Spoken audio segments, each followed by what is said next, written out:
Rebound by Ann Butler. Their relationship had started so well, hers and Aggie's. When Aggie had first come to work with Christine, she thought, here's someone I can dazzle, like I have so many others. She so understated and was so obviously impressed by Christine. Christine thought, she'll be so easy to manage. The top shine wore off the gloss around the time when Aggie delivered her first project. Christine had been certain that she'd need to mentor Aggie across the line, but not at all. Aggie had got on with her assignment with minimal supervision and delivered excellent work.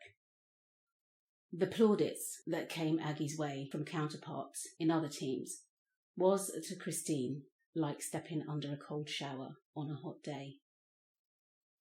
She was the shining star in the team. There wasn't room for another. She'd need to fix that. By the time she'd assigned Aggie her third project, Christine had devised a strategy. She co-opted a negative whiner to work alongside Aggie. She took Aggie out for coffee to explain that, while she had been doing good work, a couple of people had come to Christine off the record, voicing concerns that Aggie tended to rub people up the wrong way and could be a little aggressive in her interactions. I've asked Mary to work with you on this new project to help smooth things out, just to help quash all that negativity. Mary knows how to get along with people and she can show you the way. We don't want another failure to hinder your progress. Aggie had gone back to her desk looking bemused, and by the end of the week, Christine was pleased to see that working with Mary, plus the introduction of daily update meetings, had visibly knocked Aggie's confidence. She only came back to life when she was out on their regular team after-work socials. Aggie's colleagues liked her a lot. They asked her advice. They asked her about her wedding plans. And they always wanted to know about her and her fiancé's latest DIY project. They were out on one of those regular socials now. Christine stewed as she watched Aggie bantering with Ash. The two were standing at the bar getting in the drinks order. Christine knew that Aggie and Ash were just workmates, but it pissed her off that the two were so close. Aggie was such a goody two-shoes. She sickened Christine. She also made Christine nervous. When they'd been friendly, Christine had confided certain things. So Aggie knew where her bodies were buried. She didn't want a stray comment to scare Ash away now that he'd finally got around to asking her out. She'd had her eye on Ash for ages. No matter that she was senior to him in the firm, they weren't in the same chain of command and didn't have the same boss, so they weren't breaking any rules. Still, there had been some sideways glances once word got out that she was seeing someone junior.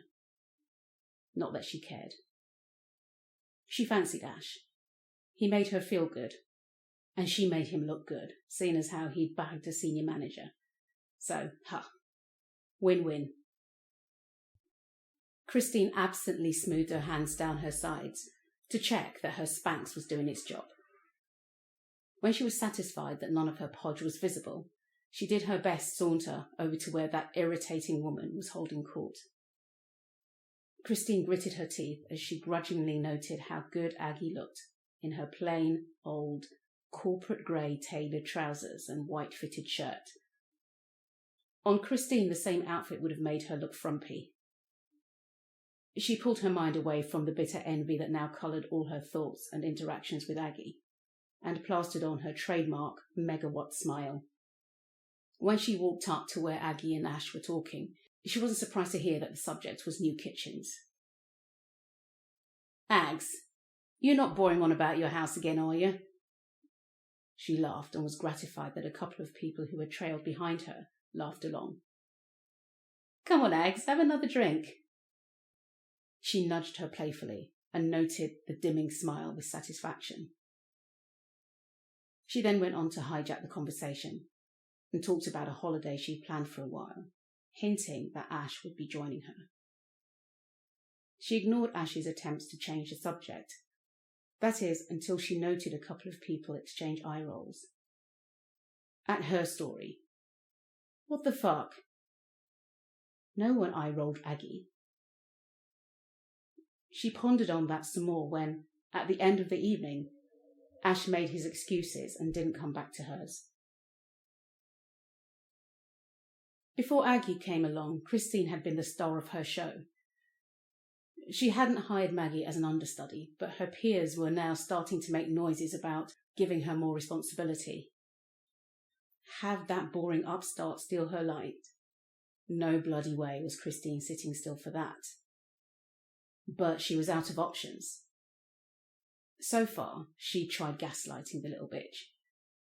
She continued pairing Aggie with Mary, who's one of the most difficult people on earth, and then she'd been forced to put her cards on the table, suggesting that it might be best if Aggie moved to another team. Aggie had given her a strangely knowing look and changed the subject. Not a pushover after all. The night before, Ash had asked Christine why she didn't like Aggie. Christine told him that Aggie was high maintenance and was a liability. Ash had been surprised to hear that Aggie was actually not very good at her job, and in the end had been very sympathetic. Bless. But back to the matter in hand. Christine wanted Aggie gone. She had an idea. She needed to speak to a family that had been gossiped about in the community for a long time. Word on the street was that 2 generations back, this family practiced some form of magic, shall we say? Christine didn't understand everything that she'd heard, just that it involved some sort of dark magic. Back in uni, one of her cousins had told her that she'd gone to see someone in this family when she'd been unable to get pregnant. She wouldn't say what she paid him, only that 3 months later, bingo. When Christine repeated the story to her mum had kissed her teeth and told her to stay away from the cousin's branch of the family. They like magic too much, her mum had said.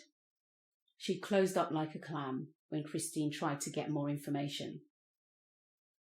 Christine ignored her mum's advice and stayed in touch with the cousin, and they were still close. If some spellweaver can make you pregnant, it must be an easy thing to make someone resign, right? She got in touch with the cousin. The cousin told her that, as far as she knew, the family was still in business. Be careful though, cuz. Sometimes, if you don't ask right, it can backfire. I know what I'm doing, cuz. Trust. Her cuz gave her the credentials. Christine was surprised how easy it was to make contact. When she turned up for her appointment, the alleged spellcaster was a woman. She told the spellcaster what she wanted. She made sure it was clear that she didn't want to be working with Aggie anymore, and asked what she needed to do to make it happen. You sure that's all you want? Christine grew weary at the smile on the woman's face, but she said yes, that's what I want. Christine's second surprise was what the woman asked for in payment. A donation to a shelter for teenagers. She didn't quibble. If that was all it took to get rid of the current bane of her life, then whatever. It happened quickly. A week later. Her director, Temple, called her in for a chat. He mentioned one of the partners in the firm. This partner really liked Aggie, apparently. Christine tried not to roll her eyes, but couldn't stop her mouth from falling open in shock at Temple's next sentence. The partner has poached Aggie for his team, effective a week from now. Aggie would be moved up to assistant director to manage the projects coming out of the partners division. A partner that Christine knew very well, had flirted with, bantered with, had drinks with, thought she had him eating out of her hand. That partner wanted Aggie. Aggie! She held the scream inside as she walked over to Aggie's desk. Well, Aggs, I expected a bit more loyalty from you after all I've done for your career. Aggie looked up from her keyboard. Christine was surprised by the contempt in Aggie's gaze as she gave her a once-over. You don't want me working for you anymore, so what's the problem? Oh, wait. When you suggested I transfer out, was I not supposed to move into a position senior to yours, Chrissy? Aggie snickered and got up from her desk. As she gathered her stuff, she got in one last blow. I'm going on garden leave until my new contract kicks in. She looked Christine dead in the eyes. We don't work together anymore. And then she walked away. You have just listened to Rebound. The story was written and narrated by Ann Butler. Please hit the like button if you enjoyed this story. Subscribe to receive notification of new episodes. Please note that no portion of this story may be broadcast or reproduced without written permission from a member of the Book Griffin team.